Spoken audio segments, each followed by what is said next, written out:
হিসাব বিজ্ঞান দ্বিতীয় পাঠে এমসিকিউ প্রশ্ন কেমন হবে, সহজ হবে না কঠিন হবে? তো একটি বোর্ডের জন্য দুঃসংবাদ এবং সকল বোর্ডের জন্য সুসংবাদ।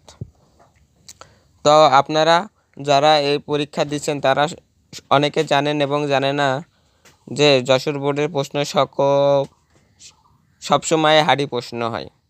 যারা পরীক্ষার্থীরা যারা যশোর বোর্ডের প্রশ্ন দেখেছেন তারা বুঝতে পারছেন যে কতটা হার্ড হয় এই প্রশ্ন। তো সেজন্য আপনাদের একটা কথাই বলবো, যেন আপনারা যারা যশোর বোর্ডে বেশি আসেন তারা খুবই গুরুত্ব সহকারে এমসিকিউগুলো দেখবেন এবং সকল বোর্ডেরই এমসিকিউগুলো দেখার জন্য অনুরোধ করছি, এবং বিশেষভাবে যশোর বোর্ডের এবং সকল বোর্ডেরও জন্য বলছি।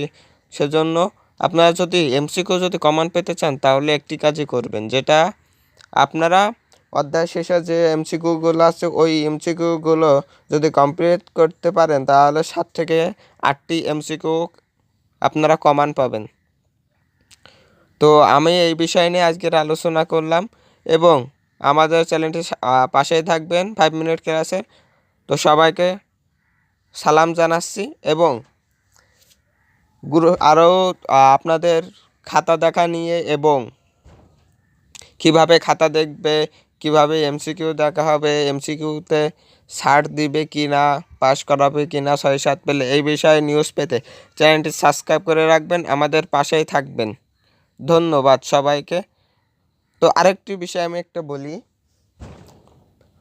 আমাদের যশোর বোর্ডের চেয়ে অন্য বোর্ডের প্রশ্ন সবসময় সহজ আসবে। ময়মনসিংহ, চট্টগ্রাম, সিলেট, দিনাজপুর, কুমিল্লা, এইগুলো ঠিক আছে।